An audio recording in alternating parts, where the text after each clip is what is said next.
Hello students, आज से हम हमारी स्कॉलरशिप एग्ज़ामिनेशन की जो बुक है उसका पेपर 1 का मैथमेटिक्स स्टार्ट कर रहे हैं। हमारे इस पेपर में एक पेपर इंग्लिश का रहेगा जो कि 50 मार्क्स का है और मैथ्स का पेपर रहेगा जो कि 100 मार्क्स का है। तो हम आपको मैथ्स के लिए ज़्यादा से ज़्यादा स्टडी करना है और उसकी प्रैक्टिस करना है। तो आइए हम पहले फर्स्ट यूनिट स्टार्ट करते हैं आज से। और आपको अपनी प्रैक्टिस के लिए जो आपकी बुक है स्कॉलरशिप की वो ख़रीदना कंपलसरी है। इससे ही आपकी ज़्यादा से ज़्यादा प्रैक्टिस हो पाएगी। तो आई होप आप लोगों ने ये बुक ख़रीद ली होगी और जिसने नहीं परचेज़ की है वो जल्दी से जल्दी आप लोग कर लीजिए। तो लेसन नंबर 1 है natural numbers, whole numbers, integer, rational numbers, irrational numbers, real numbers. तो इसमें बहुत सी बातें जो है आप अपने 8th क्लास की बुक में पढ़ चुके हैं, उसी के लेसन्स जो है इसमें गिवन है। तो आपको बहुत ज़्यादा टफ़ ऐसा नहीं जाएगा। अगर आपने 8th क्लास की स्टडी अच्छे से की है मैथ्स की तो आप ये इजीली कर सकते हैं, क्योंकि ये सब हम पहले ही भी पढ़ा चुके हैं आपको। नेचुरल नंबर्स आप सभी जानते हैं, जो हम काउंटिंग करते हैं 1 2 3 4, वो सब नेचुरल नंबर्स कहलाते हैं।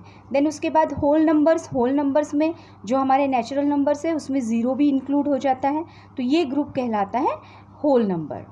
नाउ इंटीजर्स भी आप पढ़ चुके हैं, जिसमें ज़ीरो भी रहेगा, पॉजिटिव नंबर्स भी रहेंगे और नेगेटिव नंबर्स भी रहेंगे। इन नंबर्स का ग्रुप होगा इंटीजर्स। देन रैशनल नंबर्स भी आप पढ़ चुके हैं। If p is any integer and q is any non zero integer, then p by q is called a rational number. यहाँ पे p और q ये दोनों भी नॉन ज़ीरो इंटीजर्स होने चाहिए, और q जो है वो नॉन ज़ीरो होना चाहिए। तो ऐसे नंबर्स को हम कहेंगे रैशनल नंबर्स, जैसे कि 5/7 -11/8 15/17। नाउ 5th पॉइंट दिया है the decimal form of A rational number terminating decimal fraction. यानी कोई फ्रैक्शन है, अगर हम उसको डिवाइड करके देखें तो उसका जो आंसर हमको मिलेगा, डिवीज़न का जो आंसर मिलेगा वो कहीं ना कहीं ख़त्म होगा। जैसे कि यहाँ पे नंबर था 45 डिवाइडेड बाय 4, तो इसको हमने जब डिवाइड करके देखा तो हमको आंसर मिला 11.25। तो ये नंबर कहीं ना कहीं ख़त्म हुआ है। 25 के बाद में वो एंड हो गया। तो ऐसे नंबर को कहेंगे terminating decimal fraction. Decimal fraction के बाद में जो नंबर है वो टर्मिनेट हो रहा है, कहीं ना कहीं एंड हो रहा है। नाउ बी है non terminating recurring decimal fraction. ऐसा फ्रैक्शन जो टर्मिनेट नहीं होगा, यानी ख़त्म नहीं होगा। जैसे कि यहाँ पे हमने 20 को डिवाइड किया 3 से, तो यहाँ पे जब हम डिवाइड कर रहे हैं तो नीचे में 2 बार बार आते जा रहा है, और जब हम इसको डिवाइड करते जा रहे हैं तो पॉइंट के बाद में 6 6 6 6 ये आते जा रहा है, यानी इसका एंड नहीं हो रहा। तो ऐसे नंबर को बोलेंगे non terminating recurring decimal fraction. अब इसके आगे है non terminating recurring decimal form and rational numbers. Every number in the non-terminating recurring decimal form is a rational number. Now, irrational number क्या है? The number whose decimal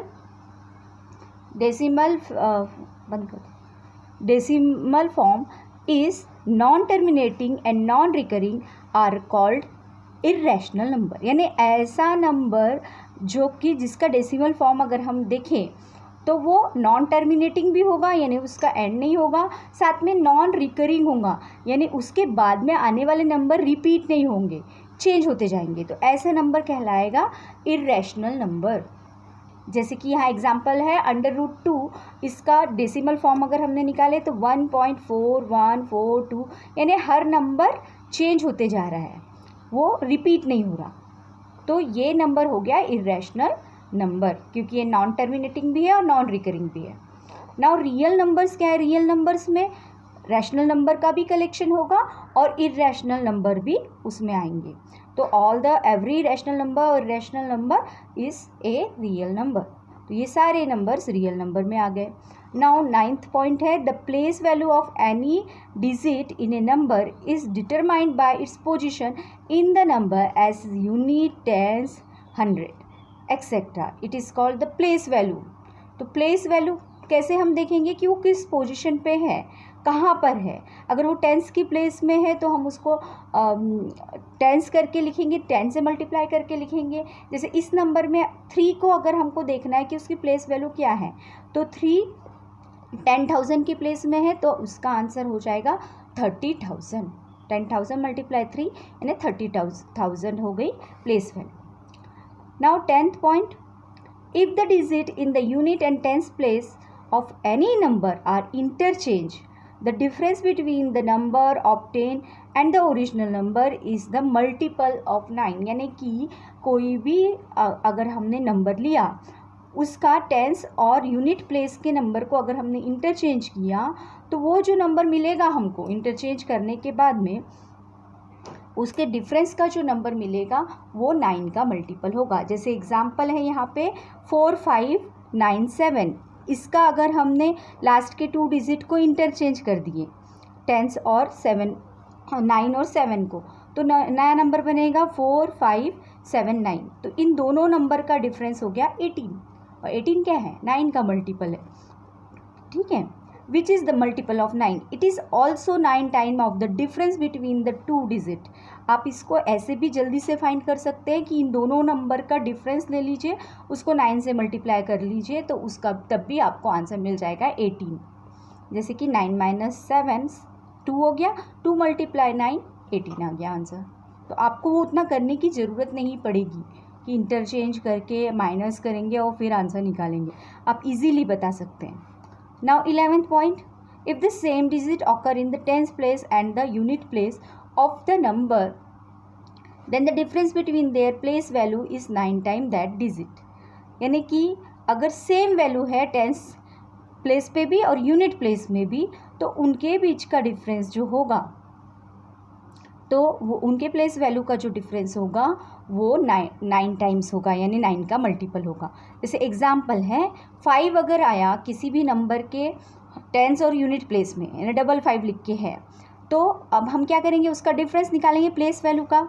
जो tens place में है वो हो गया 50, यूनिट प्लेस में है वो 5, इनका डिफरेंस हो गया 45।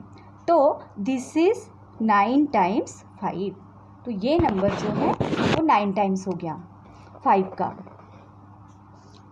तो आप ऐसे आंसर फाइंड कर सकते हैं। अब if the same digit occur in the 100 place and 10 place, तो इसका फॉर्मूला क्या है, अगर 100 प्लेस और 10 प्लेस में अगर है, तब उनके प्लेस वैल्यू का डिफरेंस 90 टाइम होगा। यहाँ पे 9 टाइम था, है ना। अब 100 और यूनिट 10 प्लेस में अगर कोई नंबर सेम नंबर है, तो उसकी प्लेस वैल्यू का डिफरेंस 90 टाइम होगा। जैसे कि 6 आ रहा है 100 प्लेस में भी और 10 प्लेस में भी, तो उनका डिफरेंस कैसे होगा प्लेस वैल्यू का, 600 माइनस 60 यानी 540, तो वो 90 टाइम हो गया 6।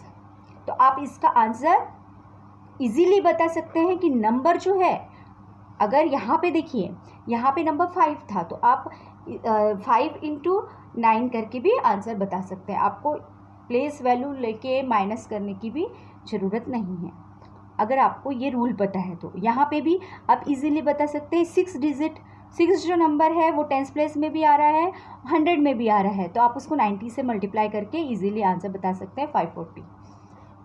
अब यही फॉर्मूला अगर सेम नंबर 100 प्लेस में है और यूनिट प्लेस में है, ठीक है, 100 और यूनिट, 100 प्लेस में और यूनिट प्लेस में, तब वो 99 टाइम्स होगा, उसके प्लेस वैल्यू का डिफरेंस 99 टाइम्स होगा। तो यहाँ पे 4 आ रहा है दोनों भी जगह, तो 400 माइनस 4 यानी 396, तो वो 99 टाइम्स है 4। तो आपको करना कुछ नहीं है, 99 से जो सेम नंबर दोनों जगह आ रहा है उससे मल्टीप्लाई कर दो, तो 99 इंटू 4 करने से आंसर आपको मिल जाएगा।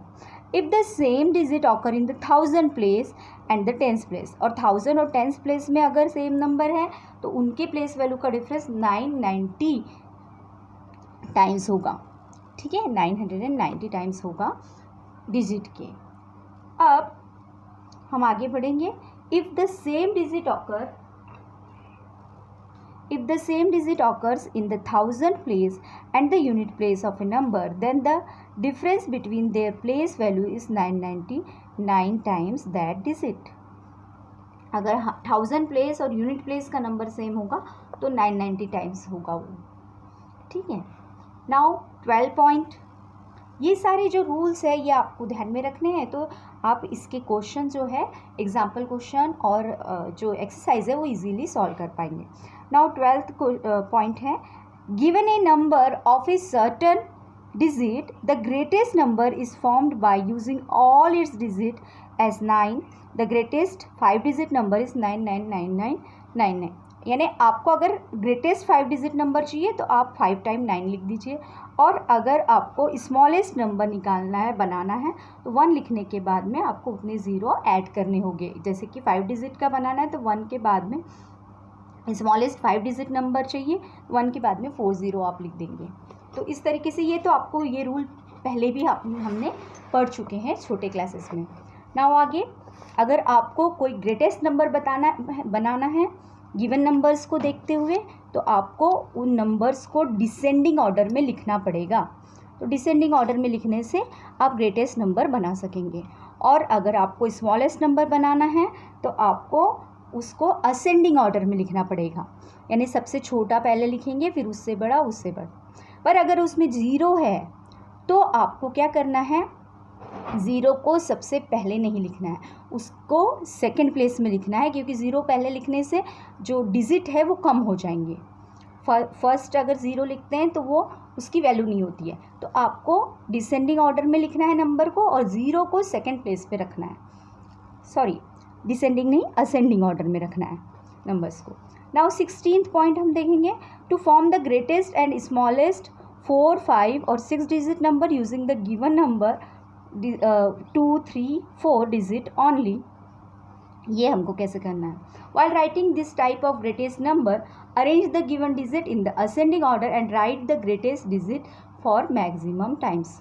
तो आपको क्या करना है, अगर 3 ही कोई डिजिट दी है और आपको बोला गया है कि 6 डिजिट नंबर बनाओ, ग्रेटेस्ट 6 डिजिट नंबर, तब आप क्या करेंगे, नंबर को पहले तो डिसेंडिंग ऑर्डर में लिख देंगे और जो सबसे बड़ा नंबर है उसको मैक्सिमम टाइम लिख देंगे, तो आपका 6 डिजिट नंबर बन जाएगा। वैसे ही अगर आपको स्मॉलेस्ट नंबर बनाना है तो उसको आप असेंडिंग ऑर्डर में लिखेंगे, और जो सबसे छोटा नंबर है उसको मैक्सिमम टाइम लिखेंगे।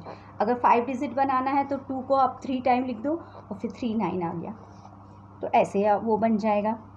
और अगर मान लो उसमें ज़ीरो है तो ज़ीरो को आपको हमने बताया है सेकंड प्लेस में रखना है और ज़ीरो को मैक्सिमम टाइम रखना है, तो नंबर बन जाएगा 2 ट्रिपल 4 टाइम 0 8।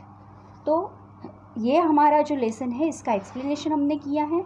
अब आप लोगों को सॉल्व एग्जाम्पल इसके अच्छे से स्टडी करने हैं, जो कि इसी जो हमने एक्सप्लेन किया है उसी की बेसिस पे है, और इसके बाद में आप लोग अपनी एक्सरसाइज सॉल्व कर सकते हैं।